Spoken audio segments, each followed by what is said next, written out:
कोलकाता में नकली दवाओं का गोरख धंधा, करोड़ों की जाली दवाएं बरामद। क्या आप या फिर आपके घर वाले खा रहे हैं नकली दवाई? क्या हमारी जिंदगी से कर रहा है कोई खिलवाड़? क्योंकि आज जो खबर सामने आई है उससे तो ऐसा ही लगता है। कोलकाता के भवानीपुर इलाके में नकली जीवन रक्षक दवाओं का बड़ा खेल सामने आया है। नामी ब्रांड की पैकेजिंग में नकली दवाएं और इंजेक्शन भरकर बाजार और ऑनलाइन प्लेटफॉर्म्स पर बेचे जा रहे थे।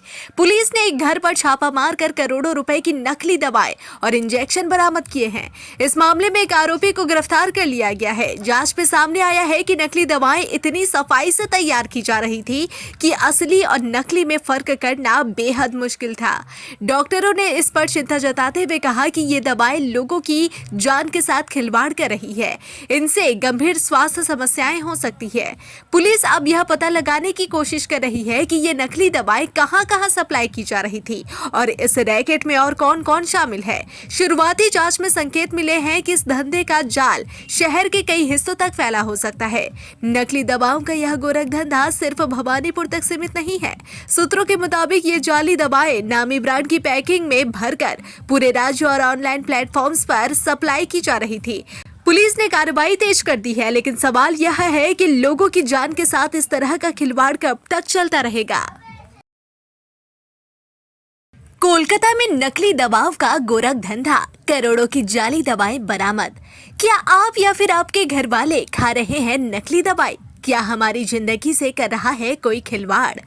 क्योंकि आज जो खबर सामने आई है उससे तो ऐसा ही लगता है। कोलकाता के भवानीपुर इलाके में नकली जीवन रक्षक दवाओं का बड़ा खेल सामने आया है। नामी ब्रांड की पैकेजिंग में नकली दवाएं और इंजेक्शन भरकर बाजार और ऑनलाइन प्लेटफॉर्म्स पर बेचे जा रहे थे।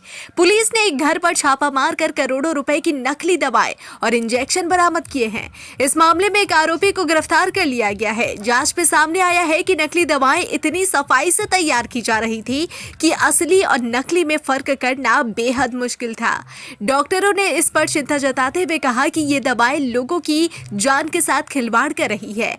इनसे गंभीर स्वास्थ्य समस्याएं हो सकती है। पुलिस अब यह पता लगाने की कोशिश कर रही है कि ये नकली दवाएं कहां-कहां सप्लाई की जा रही थी और इस रैकेट में और कौन-कौन शामिल है। शुरुआती जांच में संकेत मिले हैं कि इस धंधे का जाल शहर के कई हिस्सों तक फैला हो सकता है। नकली दवाओं का यह गोरख धंधा सिर्फ भवानीपुर तक सीमित नहीं है।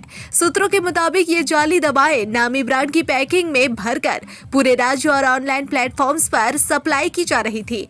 पुलिस ने कार्रवाई तेज कर दी है, लेकिन सवाल यह है कि लोगों की जान के साथ इस तरह का खिलवाड़ कब तक चलता रहेगा।